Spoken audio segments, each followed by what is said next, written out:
राम प्रभु जी। ठीक है सब। हाँ जी, बहुत सब अच्छी प्रकार से है जी। तो बताइए, कुछ बताना चाहते हैं? हमारी क्या औकात है प्रभु जी आपके सामने, क्या बता सकते हैं हम आपको। नहीं नहीं, मतलब पूछना है तो। सूर्य कहाँ जुगनू जी। ऐसा कुछ नहीं है तो। अब तो 2-3 दिन से सत्संग में बहुत ही आनंद आ रहा है, बहुत ही मजेदार सत्संग, असली जो जो क्रीम सत्संग बोलते हैं वो चीज आ रही है इस टाइम। देखो, जो सत्संग में देख के आया हूं ना, उसके सामने ये कचरा है, इतना याद रखना। जी। और कचरे में जो है, आपको आनंद आ रहा है और कुछ नहीं है। तो इतना ही है। क्योंकि मैं जो है, इस चीज को जो है ना, एकदम आपके सामने खड़ा नहीं कर पा रहा हूँ। तो ये ऐसा है। लेकिन कोई बात नहीं, धीरे धीरे सारा कुछ हो जाएगा। नहीं प्रभु जी, तो हमें तो ये भी उपलब्ध नहीं था। तो हमारे लिए ये इसकी भी इतनी उपलब्धता होना, और ये हमारे लिए बहुत हाई लेवल का सत्संग है ये। ऐसा नहीं है जी, ये रूपांतरण करने में पूरी ताकत रखता है जी। तो देखो, बातों को सुनकर अगर आप जीवन में लाओगे ना, तो हाँ जी। रूपांतरण हो जाएगा। और हाँ जी, वही तो। जब वही चीज हमारे सामने लगातार रिपीट हो रही है, लगातार उसको पूरा रगड़ा जा रहा है, तो रूपांतरण तो नेचुरल है कि होना ही होना है जी। हाँ, लेकिन अगर सिर्फ ठीक है सुन लिया, बात खत्म हो गई, तो कुछ नहीं पाओगे। आप जैसे हैं वैसे ही रह जाओगे। जी। यानी कैसा है कि समुंदर के भीतर मछली प्यासी है। आप समझे? यानी जी। आप बहुत ही सुगंधों से भरे फूलों का जो बगीचा है, 1 किलोमीटर लंबा है, उसमें आप टहल रहे हो, भांति भांति की सुगंध आ रही है ना?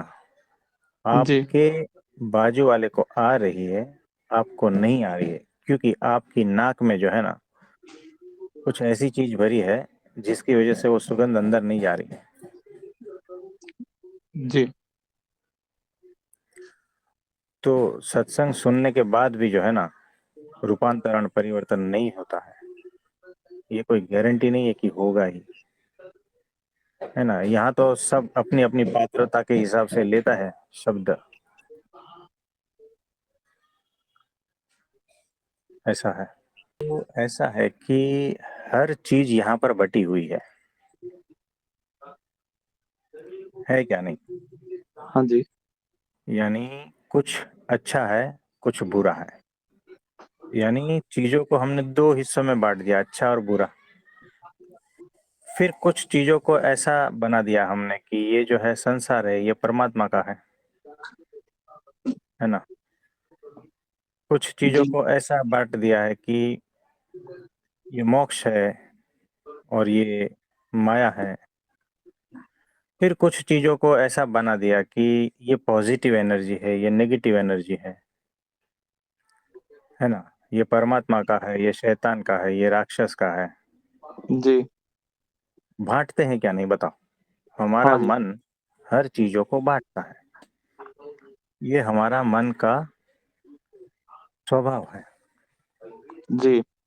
तो जगत को हम बांटते हैं, जगत में जो भी चीज है हम बांटते हैं। विचारों को बांटते हैं, संबंध को बांटते हैं, घटनाओं को बांटते हैं, है ना? यानी सब कुछ बांटते हैं हम। हमारा जी। माइंड ऐसा है। बताओ, है क्या नहीं ऐसा? जी प्रभु जी। आप इसको गहनता से सोचना कि हर चीज हमारा माइंड बांटता है, हमारी बुद्धि इसका विभाग करती है ना? और इस विभाग की वजह से जो है ना, वासनाएं उत्पन्न होती हैं। ये बांटने की वजह से वासनाएं जन्म लेती है। अपेक्षाएं जन्म लेती है, कामनाएं जन्म लेती है। क्योंकि पहले हम बांटते हैं, फिर हम चुनाव करते हैं ना। यानी हमने कुछ चीजों को बांट दिया है, फिर हमने कुछ चीजों को चुन लिया है। ऐसा ही तो हाँ करते जी। हैं हम, बताओ। हाँ है जी। ना, हमने हमने संसार में भी कुछ लोगों को बांट दिया है, फिर उसमें से जो हमें अच्छा लगता है उसको हमने चुन लिया है, क्योंकि हमारे भीतर भी उसी प्रकार का है। अभी देखो, ये कुंभ का मेला चल रहा है, तो उसमें देखो, जो नशेड़ी लोग हैं ना, जो भांग पीते हैं, चरस गांजा ये सब कुछ है ना, जी। वैसे साधु बाबा के भेष में जो घूम रहे हैं ना, तो कुछ लोगों को ये अच्छे लगते हैं, तो वो उनको पसंद करते हैं, है ना, क्योंकि उसके हाँ जी। भीतर ऐसा ही चीज है। और कुछ लोग जो है एकदम अच्छे हैं, जो ऐसा व्यसन वगैरह दूषण से हटे हुए हैं, साफ सुथरे हैं, वैसे भी संत लोग हैं, तो जो है पब्लिक उनको पसंद करते हैं। यानी, है ना, यानी हमारे मन ने कुछ बांटा है, फिर उसमें से कुछ पसंद किया है। यानी बांटने के बाद में वासना उत्पन्न होती है, चुनाव आता है, जी। हम चुनते हैं। तो जब चुनाव रहितता होती है ना, तब ही वासना छूटती है। जब तक चुनाव है, जब तक द्वैत है, मौजूद है, तब तक हमारे भीतर कामनाएं उठती रहती है, क्योंकि ये मन का सारा खेल है। मन को इसी तरह से ही चलना है, बुद्धि को इसी तरह से ही चलना है, उलझाए रखना है। ये सारा प्रकृति का ही खेल है ना। तो जी। जिस दिन सब कुछ स्वीकार भाव में आ जाओगे ना, यानी ठीक है, नेगेटिव एनर्जी भी है, पॉजिटिव भी है, मोक्ष भी है, संसार भी है, अच्छा भी है, बुरा भी है, सारा कुछ है। और सारा कुछ जब मैं स्वीकार कर लेता हूं ना, तो सब स्वीकार भाव में आ जाता है, और वहां पर कामनाएं उठती ही नहीं, भीतर से कुछ कामनाएं नहीं उठती। यानी चीजें जैसी है वैसी ही मुझे दिखाई देती है। अब मेरा मन बुरा अच्छा ये सारा कुछ भेद नहीं कर पाता। देखो, ये कब होता है पता है? जी। पहले भेद नहीं कर पाता है क्योंकि बेहोश है, फिर भेद कर पाता है क्योंकि होश में आ गया है,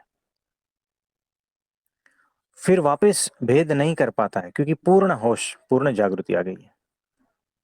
फिर उसकी मर्जी है कि उसको कहाँ पसंद करनी है, नहीं। भेद उनको भी दिखता है लेकिन भेद करता नहीं, तो उनको जो कार्य करना है वो कर लेता है। ये मैं सत्पुरुष की बात कह रहा हूँ, अक्षर ब्रह्म सत्पुरुष की, जी। है ना। तो हम क्या करते हैं, एक वासना को छोड़ने के लिए दूसरी वासना में घुस जाते हैं, दूसरे का सहारा ले लेते हैं। संसार को छोड़ने के लिए परमात्मा का सहारा लेते हैं, फिर परमात्मा को छोड़ने के लिए और कुछ सहारा ले लेते हैं, क्योंकि कहीं ना कहीं जो है ना हमारा इंटरेस्ट फंसा हुआ है। तो जब तक इंटरेस्ट फंसा हुआ है ना, तब तक माया में ही है। जब तक कुछ चाहिए तब तक माया में ही है, चाहे वो परमात्मा हो या संसार हो या कुछ भी हो। तो यहाँ पर कैसा होता है कि चीजों को हम बांटते हैं, फिर हम उससे लड़ते हैं। यानी मेरे भीतर कुछ बुराइयां हैं, अब वो कितनी मात्रा में है और कब लड़ना चाहिए हमें पता नहीं है, बस है तो लड़ना है। तो बिना लड़े अहंकार खड़ा नहीं होता, है ना। यानी मेरे भीतर क्रोध है, तो अब मैं क्रोध से कैसे लड़ूं? अब ये सारे क्रोध से लड़ने के जितने भी वीडियो है ना, फिर देख लेते हैं, फिर देख के चले जाते हैं, फिर कुछ ऐसा, फिर कुछ वैसा, ऐसे बहुत सारे जो है उटपटांग हरकतें करते रहते हैं ताकि क्रोध से हम लड़ सके। और फिर कभी कभी ऐसा लगता है कि क्रोध से हम जीत भी गए हैं, तो ये क्या दिखा रहा है? तो लड़ना वही दिखा रहा है कि भीतर अहंकार अभी भी खड़ा है। लड़ने के लिए द्वेष चाहिए, है ना, दो जी। चाहिए। जी। और हम पूर्णता में कुछ देख नहीं पा रहे हैं, क्योंकि अहंकार जो है, मन है, वो हमेशा जो है बांटता है, क्योंकि उसको जिंदा रहना है। अगर द्वैत है और लड़ता है तो वो जिंदा रहता है, नहीं तो उसको जिंदा रहने की जमीन नहीं मिलेगी, है ना। जी। तो यहाँ जो है कण कण में परमात्मा है, यानी कण अलग है परमात्मा अलग है, ऐसा ही हुआ ना। तो यहाँ पर भी हमने बांट दिया है, भले ही हम कहते हैं कण कण में परमात्मा, लेकिन कण अलग है परमात्मा अलग है, ऐसा बांट दिया है ना। तो हर कण परमात्मा है, ऐसा जब समझ में आ जाएगा ना, तो वो जी। ड्युअलिटी से पार चले गए।